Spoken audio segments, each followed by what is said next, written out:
Medieval bakers knew a secret about sourdough that's making modern bread destroy your gut.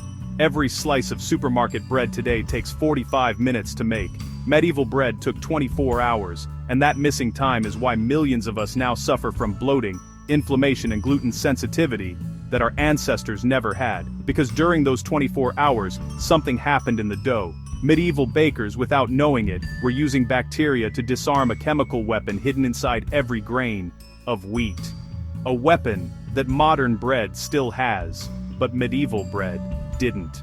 Today, we're reopening the medieval bakery because the solution to your gut health isn't in a modern lab. It's been sitting in the 13th century this whole time. England, 1266. A baker is being dragged through the streets on a wooden sledge. His hands are tied. His face is covered in flour and shame. Crowds are jeering at him from every direction. His crime: he sold a loaf of bread that was 3 oz underweight. Now you might think that's insane. It's just bread. But here's what you need to understand. In medieval Europe, if you took away the bread, society didn't just get hungry, it collapsed entirely.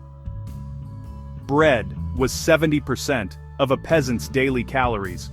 Every single day, they ate 2 to 3 lbs of dense dark loaves. That's why the English government passed the Assize of Bread and Ale in 1266.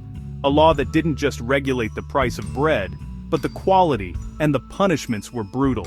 Because when a baker rushed the process, when he skipped the fermentation trying to save time, he wasn't just cheating on weight, he was producing a heavy doughy brick that would sit in people's stomachs like a stone. And when your entire workforce is eating indigestible bricks, productivity tanks, people get sick, the economy suffers. That's why the punishment was so severe. But here's where it gets interesting. To prevent this disaster, to make sure the bread was actually digestible, medieval bakers needed help. They couldn't do it alone, so every morning they walked next door to the brewery, and they borrowed a bucket of something that looked like toxic sludge. On top of every fermenting beer barrel sat a thick frothy foam, brown, smelly, the kind of substance that if you saw it today, you'd assume it was contaminated and dump it down the drain. Medieval bakers called it balm, and they treated it like liquid gold. The smell would hit you first: yeast fermentation, that sharp tang of carbon dioxide mixed with grain. In winter, bakers would take warm balm straight from active fermentation. In summer, they'd let it cool first. The foam was alive. You could see it bubbling, moving, and breathing. They'd carry that bucket of foam back to the bakery and mix it directly into their flour. No measuring, no sterilization. Just raw living foam straight from the brewery into the bread. Because hidden inside that disgusting foam were billions of wild yeast cells and lactobacillus bacteria, an entire living ecosystem. And when the baker mixed that foam into his flour and water, something magical happened. The yeast started eating the sugars in the flour, producing gas that made the dough rise. That's the part you learned about in school. But the lactobacillus bacteria, they were doing something far more important, something medieval bakers didn't even know was happening. They were disarming a hidden toxin inside the wheat itself, a toxin that your body can't digest, a toxin that's still in your bread today. So, what was this hidden toxin? And the bacteria were fighting. It's called phytic acid, and every grain of wheat is loaded with it.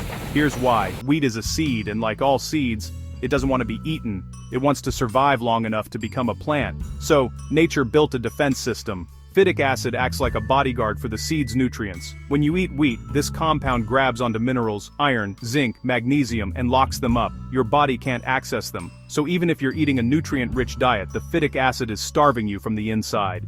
And here's the problem. Your stomach can't break this compound down. You have no weapon against it. But lactobacillus bacteria do.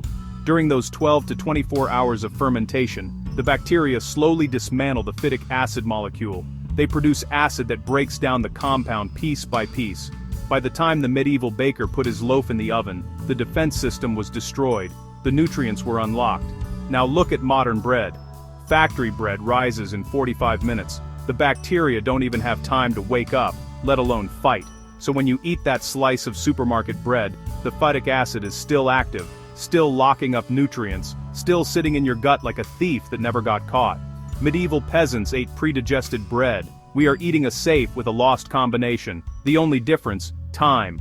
But the bacteria weren't the only secret to their iron stomachs. There was something else in that medieval bakery. something we'd consider contaminated today that was actually protecting their digestion. Walk into a medieval bakery, and you'd see a massive wooden trough, scarred, cracked, stained, dark from decades of use. Maybe 50 years old, maybe older. By modern standards, that trough would be condemned. Health inspectors would shut the place down. Those cracks are breeding grounds for harmful germs. Right? Wrong. Those cracks were home to a living colony of beneficial bacteria, what scientists call a biofilm. Every time the baker needed dough in that old trough, the wood transferred good microorganisms directly into the bread. The trough was more than a tool, it was an ingredient, because the baker never sterilized it. He scraped it clean, yes, but he didn't bleach it. He didn't kill the bacteria. And that's exactly what made the bread digestible. If you ran your hand along that wood, you'd feel grooves worn smooth by thousands of kneading sessions. The grain of the wood darkened where dough had been pressed into it year after year. In some bakeries, the trough was older than the baker himself, passed down from father to son. The wood itself had memory. It remembered every batch, every culture, every strain of bacteria that had ever lived in its cracks. Now, walk into a modern bakery. Stainless steel, glass, sanitizer everywhere. We've created environments so sterile that no bacteria can survive, not even the ones that would help break down your food. We won the war on germs, but we lost something in the process. We eliminated the invisible workforce that used to predigest our bread before we even ate it. But the wood and the bacteria still weren't enough. You needed the right grain. And if a medieval peasant saw a bag of modern flour, he wouldn't even recognize it as food, because medieval flour wasn't pure white powder. It was darker, coarser, and it wasn't just wheat. Most peasants ate bread made from maslin, a mix of wheat and rye grown together in the same field. Farmers didn't separate them. They harvested them together, milled them together, baked them together. This wasn't laziness. This was a survival strategy. If the weather turned bad for wheat, the rye would survive. If disease hit the rye, the wheat would carry the crop. It was an insurance policy against famine. During the Great Famine of 1315 to 1317, summer rains destroyed the wheat harvest. Entire fields rotted in the ground, but the rye survived. Farmers who had planted maslin lost half their crop, but harvested the other half. Farmers who planted only wheat lost everything, and starvation followed. Over 3 years, an estimated 5 to 10% of the population died. The survivors were those who had mixed their grains. Maslin was the difference between life and death. But mixing wheat and rye did something else. Something the farmers didn't even understand. Rye is enzymatically supercharged. It ferments faster and more aggressively than wheat. By mixing rye into the dough, medieval peasants guaranteed a strong active fermentation. The rye acted like rocket fuel for the bacteria. More fermentation meant more phytic acid breakdown. More gluten breakdown meant better digestion. Now look at modern wheat. In the 1960s, scientists created dwarf wheat, short, stubby, and high yield. They designed it for combine harvesters and factory efficiency, not human digestion, and they stopped mixing grains, pure wheat every time. So modern bread lost the rye's enzymatic power, lost the mixed grain resilience, lost the fermentation boost. We didn't just change the grain, we removed the natural amplifier that made medieval fermentation so effective. But losing the grain mix was just the beginning. Because in 1961, everything fell apart. It's the year bread died. Scientists in Chorleywood, England, gathered in a lab. Their mission: solve a problem that had plagued bakers for thousands of years. Fermentation takes too long. 24 hours from flour to loaf were unacceptable, too slow, too expensive. So they invented a machine that would change bread forever. The Chorleywood Bread Process uses industrial mixers so violent they don't just knead dough, they beat it into submission. Under intense pressure, the mixers force gas into the dough in minutes, not hours. Add chemical dough conditioners, extra yeast, and solid fats, and you can skip fermentation entirely. From raw flour to plastic-wrapped loaf in 3 hours. Not 24 hours, not 12 hours. 3. And when this process hit factories, profits exploded. Bakeries could use cheaper, lower-protein wheat that traditional bakers couldn't touch. They could pump out thousands of loaves per hour instead of hundreds. In the UK, Chorleywood bread captured 80% of the market in just a few years. But there was a cost. Medieval bread was naturally acidic. The bacteria produced acid during fermentation. That acid prevented mold. Medieval loaves could sit on a shelf for weeks without spoiling. They had a built-in immune system. Chorleywood bread. No fermentation means no acid. Mold loves it.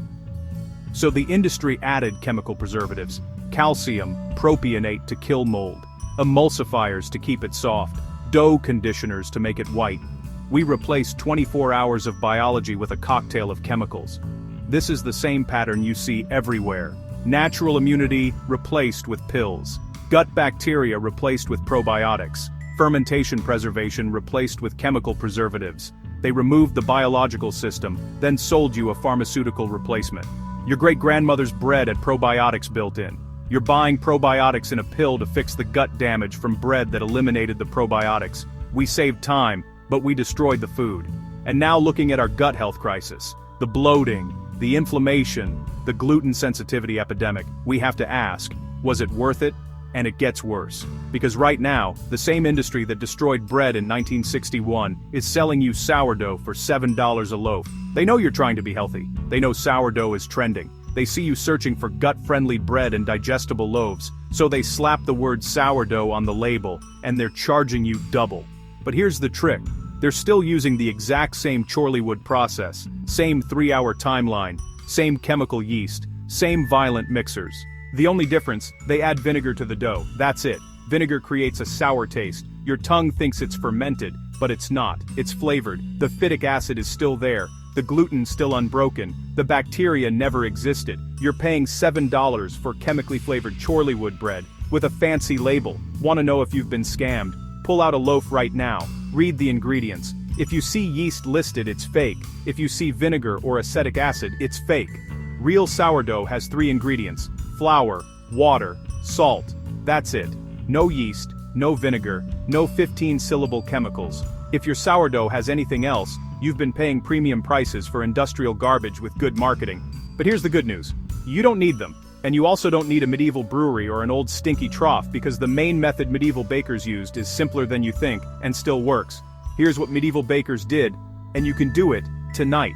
Forget the digital scales, forget the temperature probes, forget feeding schedules. Medieval bakers made sourdough with 3 things: rye flour, water, and their hands. Here's the method. Step 1. Mix rye flour and water into a stiff ball of dough about the size of your fist. Doesn't need to be perfect, just firm enough to hold its shape. Step 2. Bury that ball deep inside a sack of flour or a container of flour. The flour keeps it cool, dark, and protected. Step 3. Wait 12 to 24 hours. When you dig it out, it should smell like overripe fruit. Sweet, slightly alcoholic. That's the bacteria working. That's the smell of fermentation that actually breaks down phytic acid. Step 4. Dissolve that fermented ball in warm water. Use that milky liquid to start your bread dough. Step 5. Before baking, pinch off a small piece of dough, roll it into a ball, bury it again for next week. Here's what to expect. After your first attempt, your starter might smell weird, like feet or nail polish remover. That's normal. The bacteria are fighting for dominance. Keep going. After days 3 to 5, the smell should shift to sour and fruity. If it smells like rotting garbage, throw it out and start over. But 9 times out of 10, it'll work.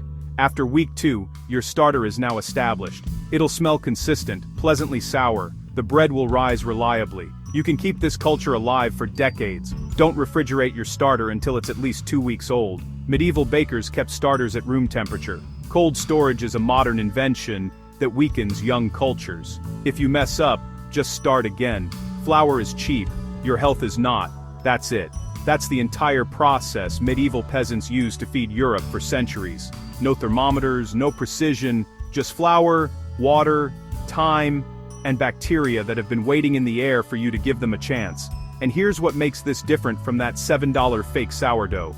This actually works. The bacteria have 12 to 24 hours to break down the phytic acid. The gluten gets predigested, your body can actually process it.